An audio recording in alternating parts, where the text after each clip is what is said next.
Well, I'm in a period where I can't listen to music, so we were listening to some whistling and chattering of birds and animals in the jungle. It's great to be back with you, my holy brothers and sisters. I really missed you. As you can imagine, those who know, it was a very, very emotional time. For those who don't know, my mother passed away last week. My brother and I and my father were holding her hands at the moment of passing. She had dementia for many years, so it was a long time ago that I lost that immediate relationship. I used to call my mom all the time whenever I was driving around LA. We're very close. We love chatting with each other. I'd always keep her filled in what's going on. And when the dementia set in, I lost that in my life, and it was a huge hole. There was no mourning because, of course, she was still alive, although she was living for many years in a memory care facility. My father was a real hero, visiting her every day. And we knew that day would come, and last week that day finally came. I'll be telling some stories about her. I'll just say that today's learning and the learning for the next bunch of days will be in the merit of my mom, Babette Bas Yoel, in English, Kathy Litvak.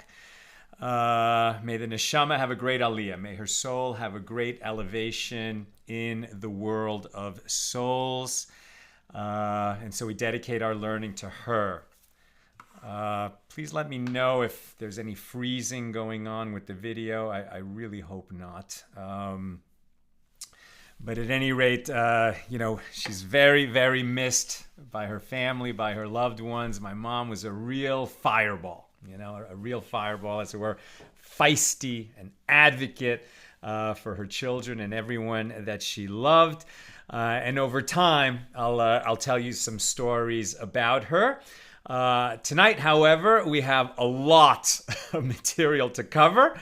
It's going to be 7 pages that we're going to cover tonight, and we won't be fully caught up. So tonight be 7 pages. I think tomorrow will be 5, and then God willing, we will be caught up. So let's light up the darkness.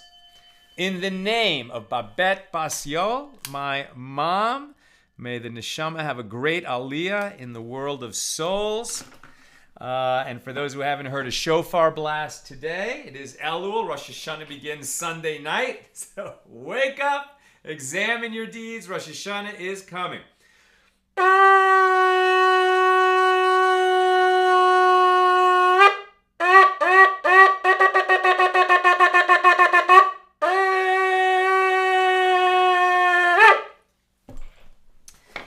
Of course, it's amazing, accidental Talmudist, if you've been learning with me at all, there are no accidents, right? God arranges the world so carefully. And in the pages that we're covering tonight, it's going to be talking about visiting the house of mourning. I couldn't teach those pages on the day they were scheduled because I was sitting Shiva. My house was a house of mourning for my mom. And these are some very beautiful teachings that we're going to encounter in the daf today. So let me just welcome you. Tom says, welcome back, Sal. Yehuda in Florence, South Carolina. Paul in Chicago. Tom, thank you everybody who's expressing condolences. I mean, the way the community came out for me, we were praying in my house morning, afternoon, and evening. We had to have a minyan so that I could say Kaddish. Now I'm in my Kaddish journey. I'll be saying Kaddish for my mom with a minyan 3 times a day for 11 months. That's the obligation of a Jewish man when one of his parents dies, and it's a real journey. I'm already seeing what it's like. And I've been leading the davening, right? Leading the praying.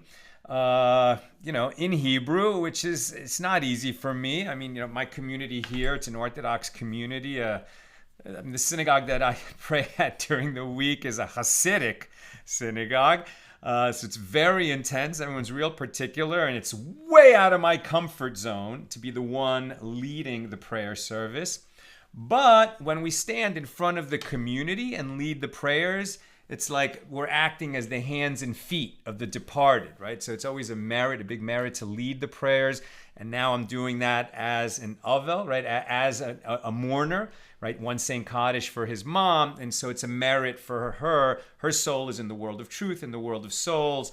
But when I lead the prayer service here, it's a merit to her. Higher even. So my friend Ben Vogel told me today, saying Kaddish for 11 months, 3 times a day, amazing. But that's the minimum. When you lead the services, it's an even higher merit for your parent. When you learn Torah in their name, it's an even higher merit. And even higher than that is when you teach Torah in the name of the departed. So, thank God I have an opportunity to share Torah with you.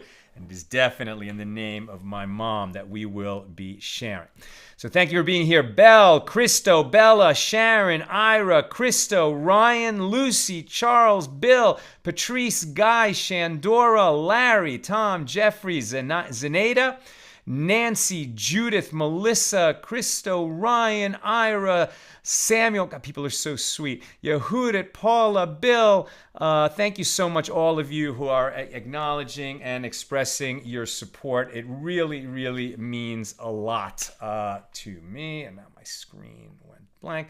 Okay, and welcome Marjorie and Aoife.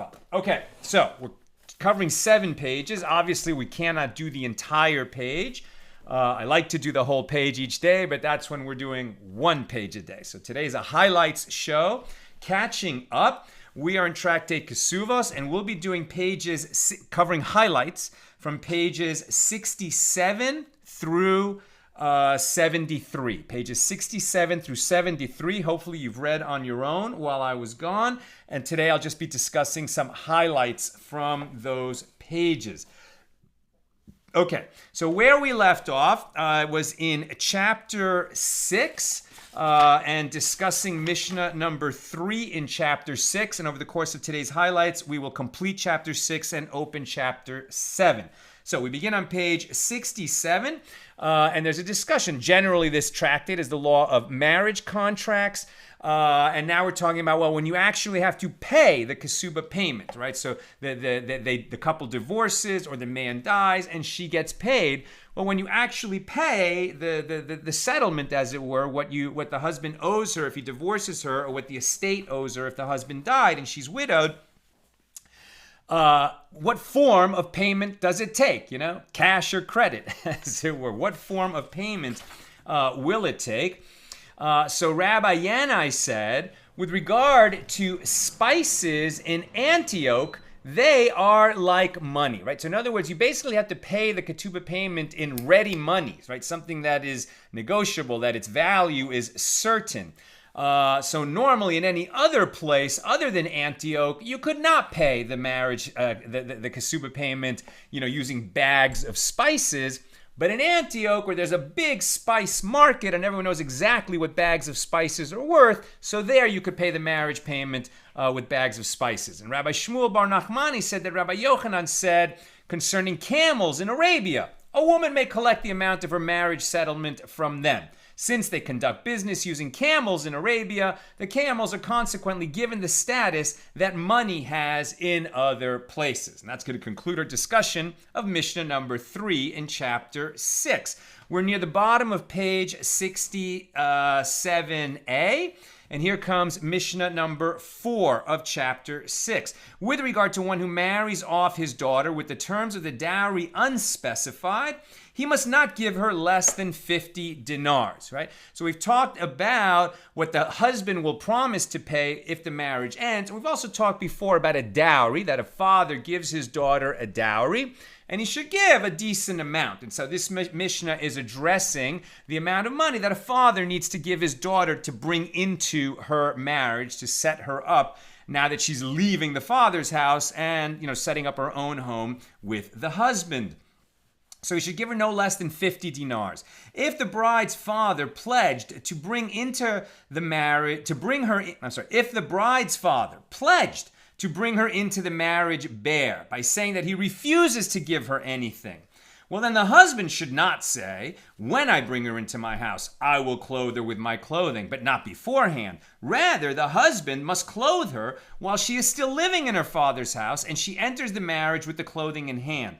And similarly, with regard to a charity administrator who marries off an orphan girl, he must not give her less than 50 dinars. If there are sufficient resources in the charity fund, the charities provide even more for her, furnishing a dowry and her other needs according to her dignity. And this is going to be a recurring refrain that we set people up, even from a charity fund, according to their dignity. Not just the bare minimum, but so that they can retain their dignity in society.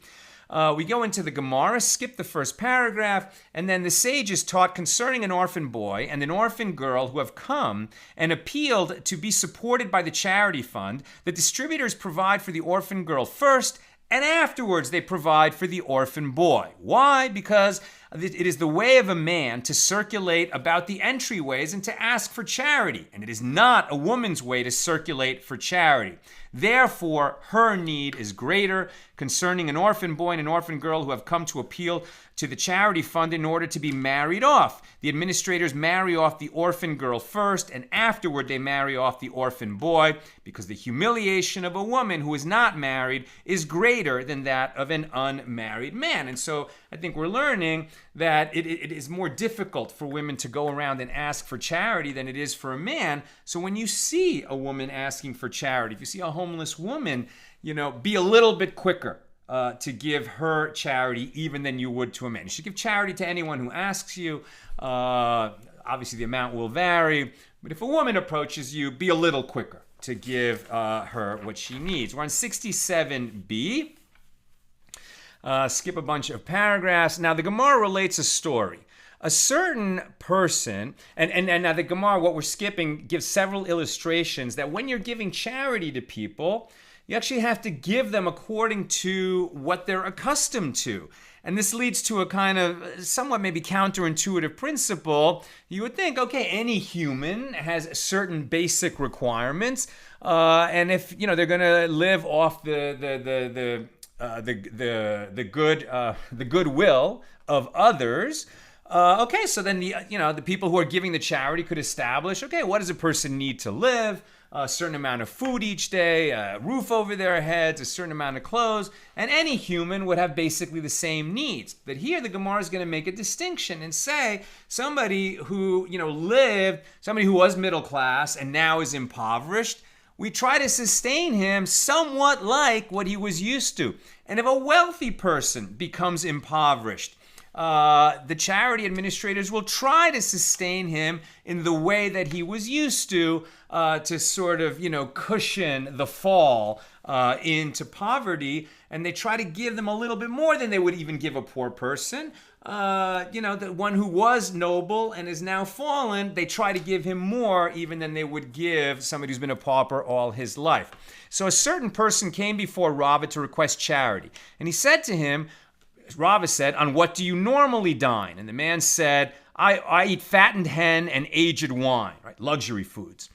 And so Rava said to him, and were you not concerned for causing a burden to the community by expecting such opulent foods? So he's already been, I guess he was rich, and now he's been living off the charity fund, and he continues to eat in this very opulent manner. And Rava says, aren't you a little embarrassed that you're taking so much charity so that you can keep eating in such a luxurious way? And the man said to Rava, is that to say that from their funds I eat? Right, Rava's saying, well, you're taking charity from people in order to eat in such a luxurious way. Don't you feel a little embarrassed to do that? And the man says, you think I'm taking money from these people? He is taking money from these people. So what does he mean? He says, is that to say that it is from their funds that I eat? No, I eat from the support of the merciful one. Now, this would seem to be a reasonable argument, as we already learned that in the verse, the eyes of all wait for you, and you give them their food in due time. That's from the Ashrei prayer, Psalm 145. Right? You give them their food in its time. And that phrase, at their time, is not stated, but rather in its time. And this teaches that the Holy One, blessed be He, gives each and every person his personally appropriate sustenance at its proper time. And the community, if somebody is eating from the charity funds, it's really the Holy One who is providing the person's food. And in this case, it's flowing through the charity fund of the community. And in the meantime, while they were talking, Rava's sister, who had not seen him for 13 years, happened to arrive. And as a gift, she brought him what? A fattened hen and aged wine. So Rava said to himself, what is this that happened in front of me? That suddenly I am brought food that I do not usually eat, right? Out of nowhere, his sister comes to visit that he hasn't seen in 13 years, and she happens to bring as a gift to him exactly the food that this, this kind of richly eating man supported by the charity funds, what he claims he eats every day. So it must be that his argument is right. He's receiving from the Lord, and for some reason, the Lord favors this man. Who knows what else he's doing other than eating from the charity fund? He might be doing incredibly good work in a hidden way, and God is rewarding him from it. We don't know. And so Rava then understood that this was a providential response to what he had earlier said to the man. And Rava said to him, I have responded, Neaneti, to your contention. Arise and eat, right? So God proved to Rava that it is God who feeds the paupers, and those who give charity are just agents of the Almighty when they give it. We skip several paragraphs, and on the subject of it is better to give anonymously in order that you don't embarrass the person who is receiving charity when they are having tough times. Right, so there was a story about Mar Ukva. So Mar Ukva was the exilarch, right, the head of the Jewish community, the large Jewish community in Bavel, in Babylonia.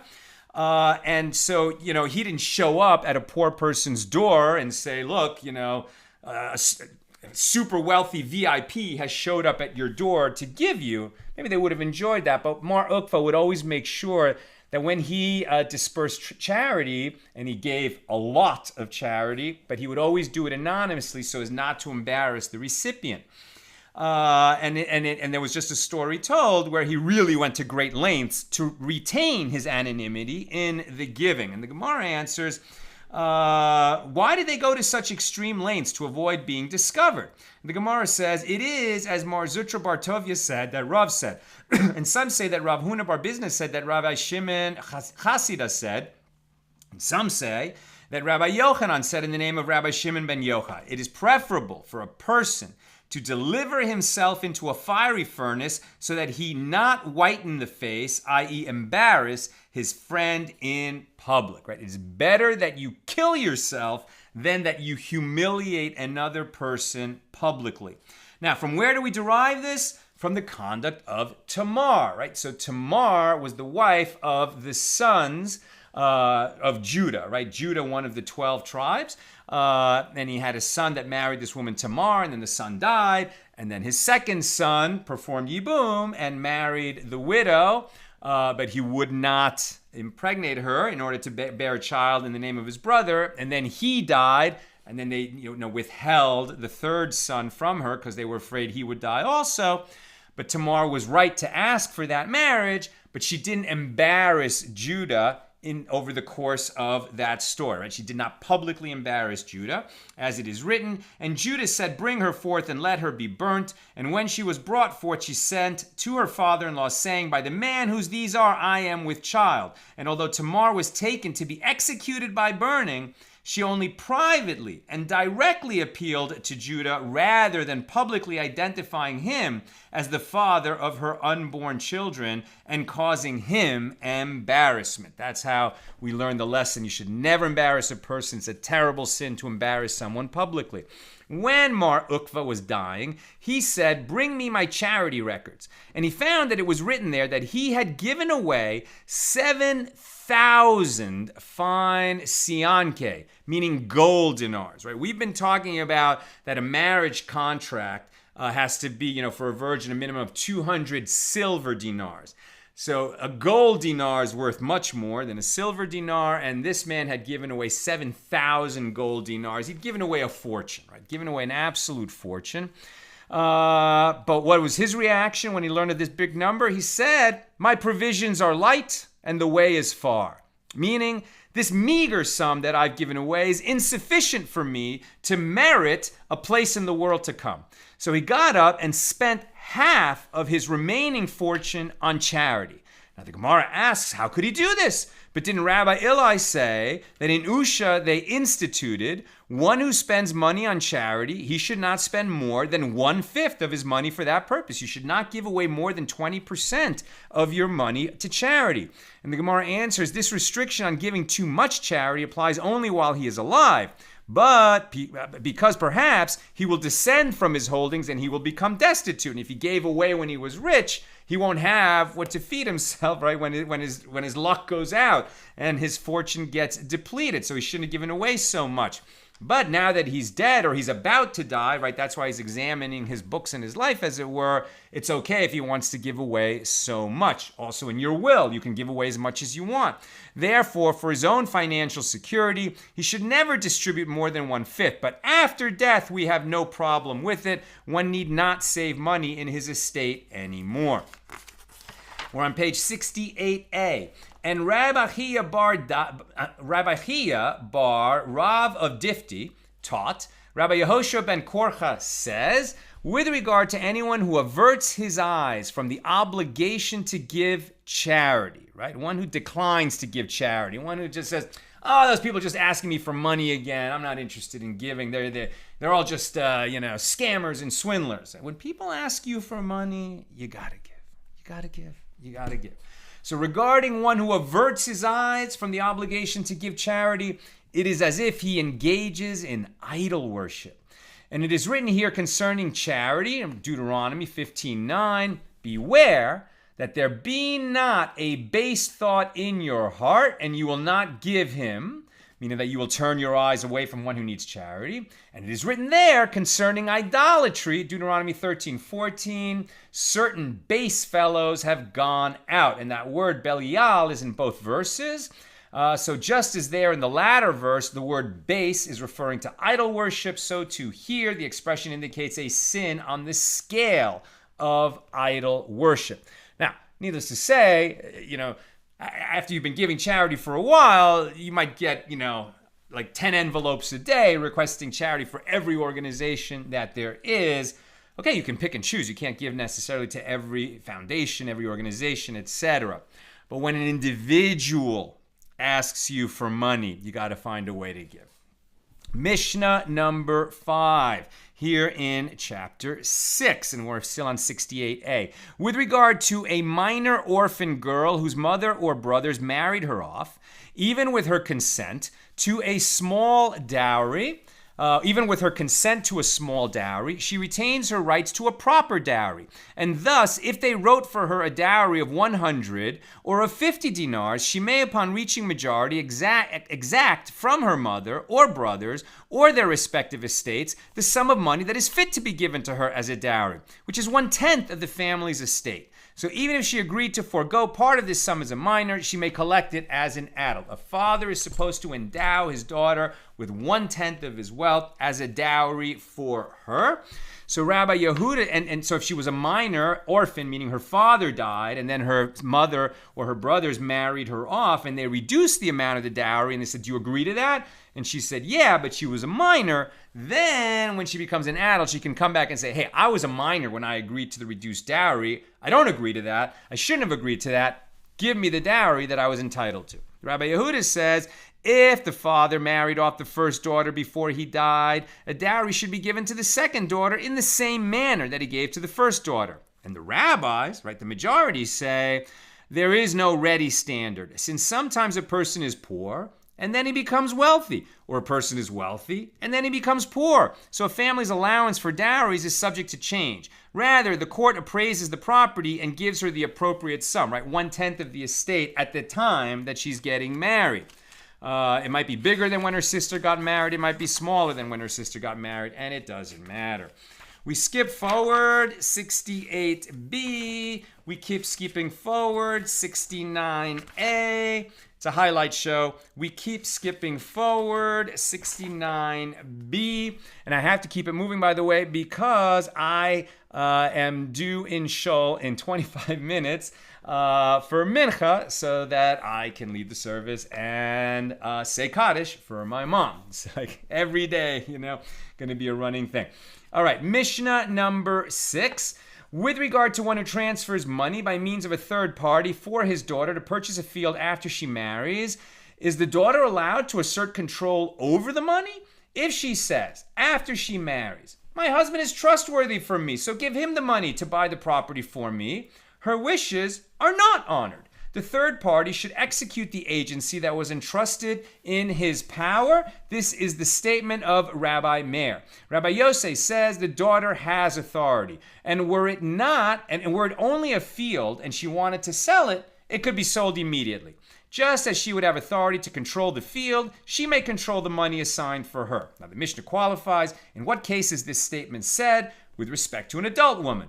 But with respect to a minor girl, any action of a minor girl is nothing from a legal standpoint. A minor would have no authority in this matter. Therefore, the one who was appointed as an agent of her father to make distributions from the estate cannot say, well, she told me to do this or she told me to do that. No, you're the trustee, and no matter what she says, she's a minor. You don't listen to her, and you make sure that she's taken care of the way her father would have wanted her to be taken care of. We move forward, page 70a. And that brings us to the end of chapter 6.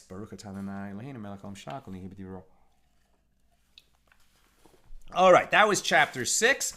Now we enter chapter 7. The concept of chapter 7 is that the marriage contract is a fundamental part of a contractual relationship between husband and wife. Right? It's not just about love. As we've seen over and over again already in our journey through this tractate, both husband and wife have obligations to each other within a marriage. And if they refuse to perform those obligations, or if they take a vow not to perform those obligations, so that's going to be grounds for divorce. And this chapter gets a little bit more in detail about that. We're on 70a, opening chapter 7, Mishnah number 1. With regard to one who vows and obligates his wife, prohibiting her from benefiting from him or his property. Right? If a husband says, I take a vow that my wife may not benefit from me or my property. Well, a wife obviously has to benefit from her husband's property. He has an obligation to sustain her. If he now takes a vow not to sustain her, got to be a major problem, right? So if he makes this vow, well, if his vow will remain in effect for up to 30 days, so he must appoint a trustee to support her. He has to still make sure that she gets supported. So, okay, he won't directly take care of her, but he must appoint a trustee. But even that won't work. If the vow will remain in effect for more than 30 days, then he must divorce her and give her the payment of her marriage contract. It's not doable to be in a marriage where the husband has a vow, a binding vow not to sustain his wife. For 30 days, you can take measures and bring in a trustee, some kind of agent, but beyond 30 days, he has to give her a divorce and obviously pay her whole marriage settlement. Rabbi Yehuda says, if the husband is an Israelite, a regular Jew, then if his vow will remain in effect for up to 1 month, he may maintain her as his wife. And if it will be 2 months, he must divorce her and give her the payment of her marriage contract. But if he is a priest, then he is given extra time. If the vow will remain in effect for up to 2 months, he may maintain her through an agent. And if it will be 3 months, then he must divorce her and give her the payment of her marriage contract. Now, the reason for this is that it is prohibited for a priest to marry a divorcee, including his own ex-wife. Therefore, if he divorces her and later regrets his decision, he will not be able to take her back. So he's making a cooling off period, as it were. Right? Whatever led him to vow, you cannot benefit from me. It must be they had a fight, right? And so maybe he's going to rethink that. We don't want them to jump into a divorce. So one who vows, and he obligates his wife, requiring her not to taste a particular type of produce, he must divorce her and give her the payment of the marriage contract. Rabbi Yehuda says, if he is an Israelite, then if the vow will remain in effect for 1 day, he may maintain her as his wife, but if it will remain 2 days, he must divorce her and give her the payment of her marriage contract. And if he is a priest, then if the vow will be in effect for 2 days, he may maintain her. But for 3 days, he must divorce her and give her the payment of the marriage contract. Now think about what that just said. If a man says, I make a vow that my wife cannot eat tomatoes, right? For 1 day, or maybe 2 days, that's sustainable. But beyond that, I have to give her the divorce. I have to give her the marriage payment. I have made too much of a binding situation on her. It's considered onerous. It's terrible. How dare I, because I'm the provider for her, how dare I limit by my decision what she is allowed to eat, right? It really goes to show you that you may say, a patriarchal system, husbands have authority over their wives, but in terms of actually exercising that authority, you can't even tell her that there's one food she's not allowed to eat. She has full agency and authority over what she eats, and that's going to be like a category that defines many things. You cannot limit her in anything like this. One who vows and obligates his wife and requires her not to adorn herself, and requires her not to adorn herself with a particular type of perfume. He must divorce her and give her the payment of her marriage contract. I can't tell her what perfume to wear. I might say, hey, I don't like that perfume. Maybe you could wear a different one. But I can't make a vow that that's the only perfume you can or cannot use. I have no right to impose my will on her that way. Rabbi Yosei says that one must distinguish between different types of women. For poor women, this applies only when he did not establish a set amount of time for the vow. And for wealthy women who are accustomed to adorning themselves more elaborately, if she is prohibited from doing so for 30 days, then he must grant her the divorce and give her payment of the marriage contract. That's Mishnah number 1 of chapter 7.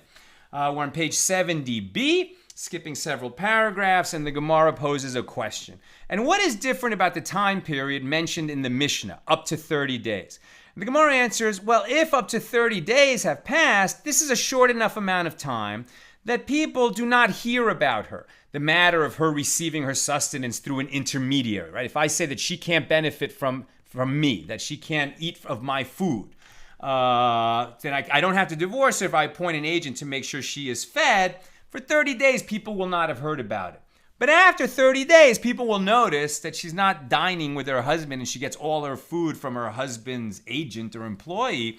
So this is demeaning to her. And at that point, because I've embarrassed her, I have to grant her the divorce and pay the full marriage payment. Skip several more paragraphs. The Mishnah states that if the husband's vow will remain in effect for up to 30 days, he must appoint a trustee to provide sustenance to his wife. So the Gemara is puzzled by this ruling. And does a trustee not perform the husband's agency? If I took a vow, she cannot benefit from my property. Well, if I appoint an agent to give her food, isn't she benefiting from my property? How is she not benefiting from my property? I'm just not the one delivering it into her hand. It's a great question. So if through his vow, he has rendered it prohibited for her to derive benefit from him, how can he provide for her through a trustee? An action performed by an agent is considered to have been performed by the principal. Rav Huna said, the trustee discussed in our Mishnah was not actually appointed as the husband's agent. Rather, the Mishnah is referring to a husband who says in general terms, whoever sustains my wife will not lose out. Thus, anyone who complies does so of his own choice, although the husband will later compensate him. Therefore, the wife is not benefiting directly from the husband, right? Somebody just said, somebody takes care of my wife, he will not lose out. I can't say, take care of my wife and I'll pay you more than you give her, because then he is my agent. But if I make this general statement, everyone who sustains or will not lose out, people will get that they will, make a profit by sustaining her in the meantime until my vow, the period of my vow ends, and then I can pay him back. Skip a bunch of paragraphs.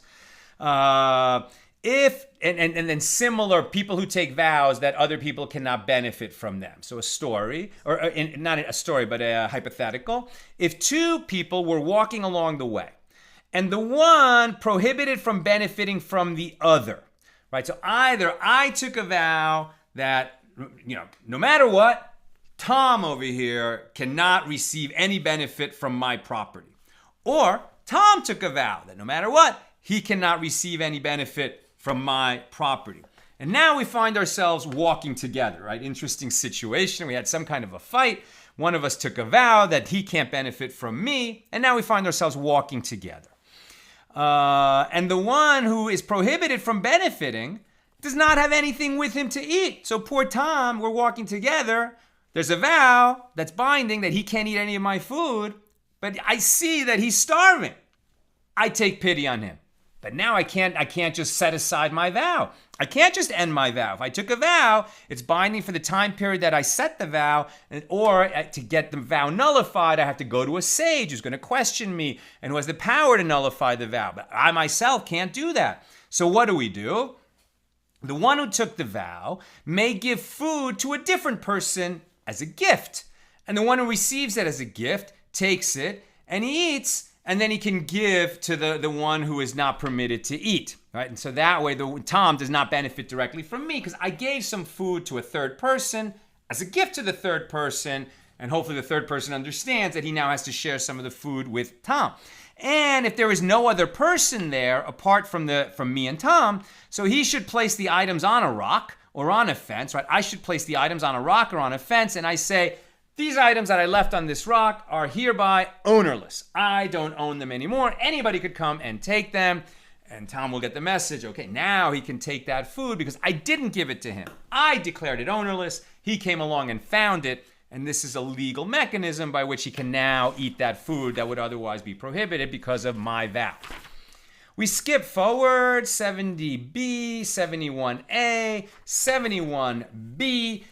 The end of the discussion of Mishnah number 1 in chapter 7. The Mishnah states that Rabbi Yosei says, for poor women, he must divorce her when he did not establish a set amount of time for the vow to remain in effect. Right? I can make a vow that she can't benefit from me for a few days. Okay, that's a way to handle that. We had a fight and I just can't deal with her.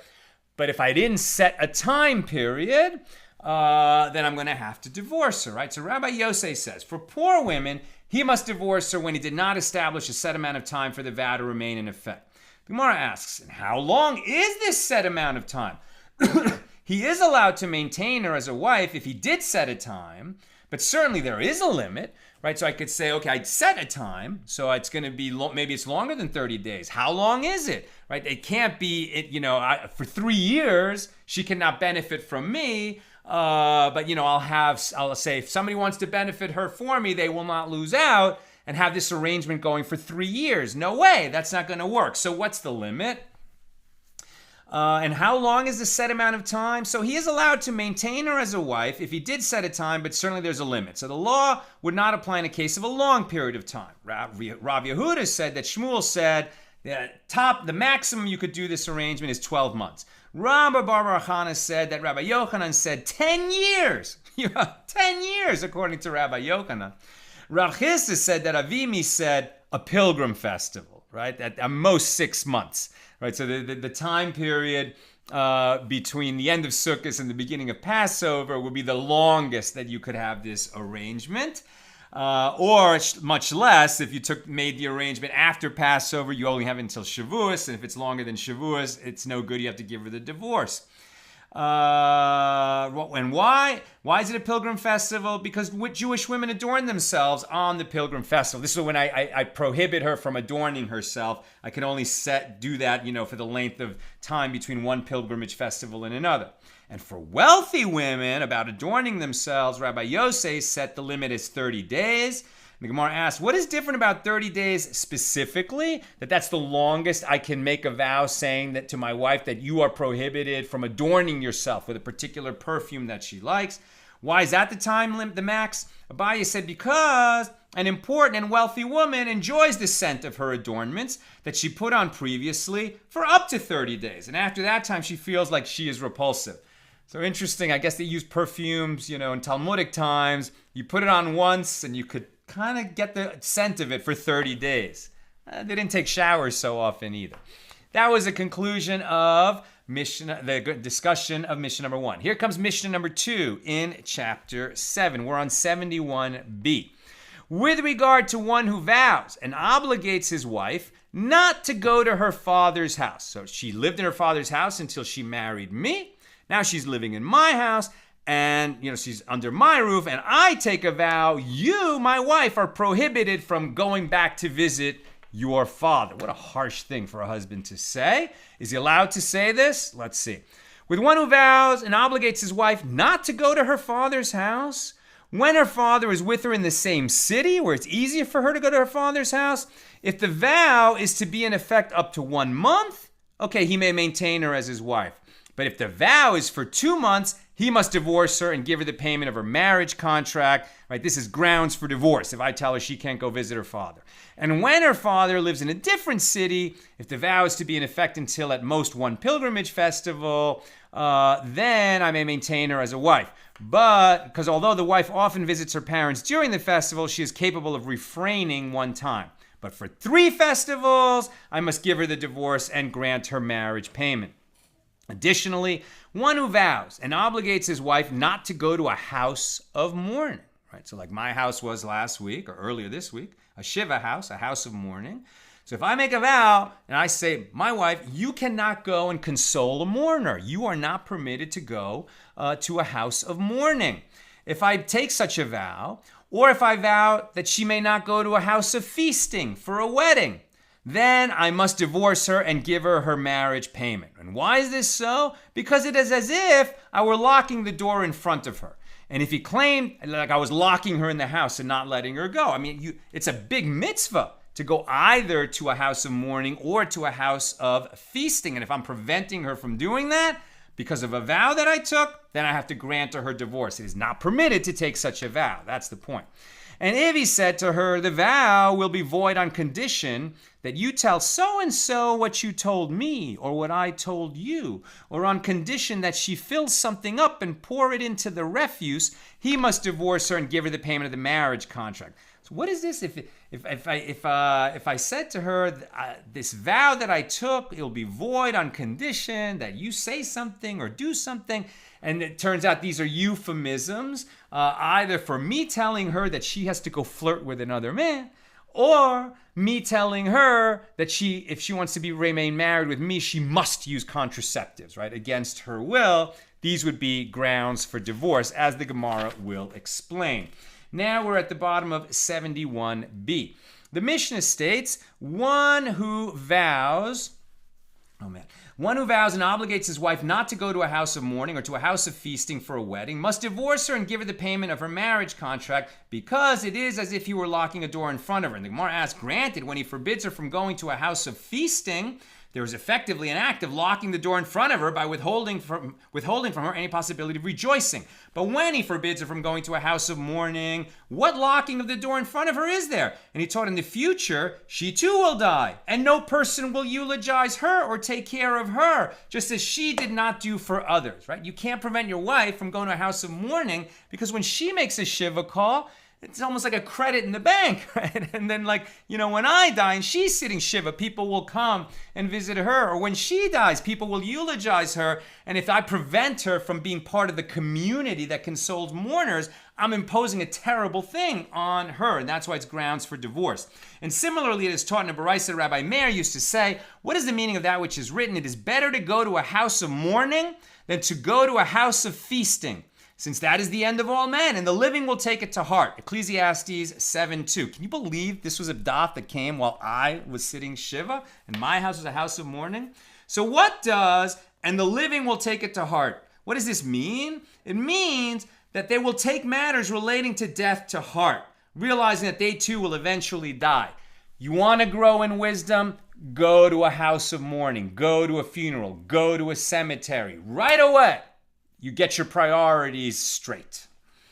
And he who eulogizes others, people will eulogize him. He who buries someone, people will bury him. He who lifts others to bring them to burial, similarly, people will lift him to bring him to burial. He who escorts others out for burial, people will similarly escort him. He who carries others, others will carry him. Rav Kahana said, I skipped some more, one who vows and obligates his wife not to borrow or lend utensils that people generally lend, such as a sifter or a sieve or a mill or an oven, he must divorce her and give her the payment of her marriage contract. Why? Because if I take a vow that makes my wife act in a stingy manner, that she will not lend things to her neighbors, it's going to make her disliked by her neighbors. And I cannot impose that fate on her. That is grounds for divorce, and I have to give her the divorce immediately with a full payment. Mishnah number 3 here in chapter 7. And these are examples of women who may be divorced without payment of the marriage contract. Right? Up to now, it's been the husband, neglecting his obligations. Here are women that if they neglect their obligations, I can divorce her and I don't have to give her payment of the Kesuba obligation. Who are these women? A woman who violates the precepts of Moses. In other words, a woman who constantly violates Jewish law. Or a woman who violates the precepts of Jewish women. So it's a little bit different, and it will explain. The Mishnah explains. And who is categorized as a woman who violates the precepts of Moses? This includes cases such as when she feeds him food that has not been tithed, or she engages in sexual intercourse with him while she is a menstruating woman, or she does not separate a portion of dough to be given to a priest, meaning the challah. Or she makes vows, and she does not fulfill her vows. This is one who violates Jewish law, and he can divorce her. And who is considered a woman who violates the precepts of Jewish women? One who, for example, goes out of her house and her head, i.e. her hair, is uncovered. Or she spins wool in the public marketplace, meaning she shows her arms in an immodest way. Or she speaks with every man that she encounters. Abba Shaul says also one who curses her husband's parents in his presence.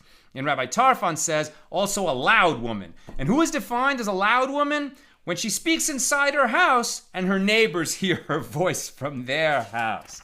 That's Mishnah number 3. At the bottom of 72a, the Mishnah stated, who is considered a woman who violates the precepts of Jewish women? One who goes out and her head is uncovered.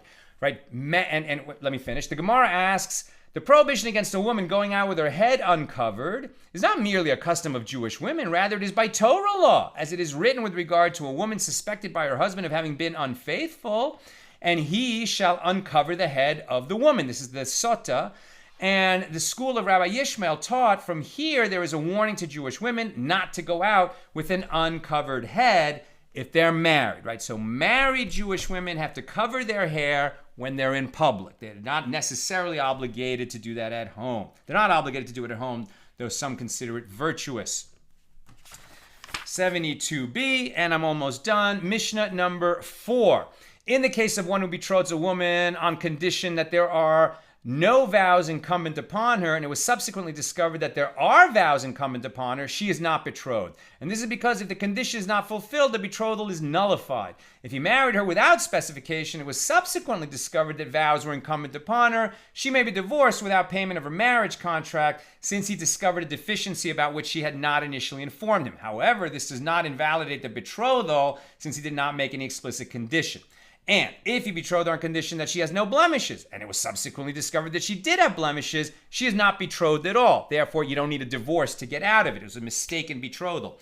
But if he married her without specification, and it was subsequently discovered that she had blemishes, then she may be divorced without paying the marriage contract, but it was a valid betrothal and a valid marriage, and to get out of it, you need a divorce, as opposed to the betrothal with the stipulation that she not have blemishes, and then he discovers the blemishes, then there was no betrothal at all, and they don't need the divorce document. 73b, I'm just going to read one little matter, and then I'm going to be done. Rabbah said, she requires a bill of divorce from the words of the sages, i.e. by rabbinic law. So from this kind of betrothal where she doesn't need a divorce, not by Torah law. Although by Torah law, the betrothal is in fact invalid, the sages declared that since he did not explicitly stipulate the condition, she requires a bill of divorce. And similarly, Rav Chisda said she requires a bill of divorce from the words of the sages. Rava said a different explanation. The Tan is uncertain about the status of the betrothal in this case. Concerning monetary matters, one should be lenient. Therefore, she cannot extract money from her husband for the marriage contract based on the principle that in monetary cases, the burden of proof rests upon the claimant. But concerning prohibition, such as adultery, one must be stringent, and she therefore requires a bill of divorce to be sure that when she goes into her next marriage, there's no danger that the children from that divorce, would be a mamzer. Okay. I apologize. I can't even take questions. But if you put in the questions, Nina will pass them to me, and I'll open tomorrow's show with that. I took on that I have to be on time for prayer services since my mom died in her honor, and I'm going to say Kaddish for her, so I gotta run. But we did 7 pages today, so tomorrow to catch up, I think 8 pages today. So tomorrow, or 7 pages today, and tomorrow to catch up, it'll just be 6 pages, and then we'll be fully caught up, and we'll take it from there. Thank you to everybody who expressed condolences for me on the loss of my mom last week. I love you.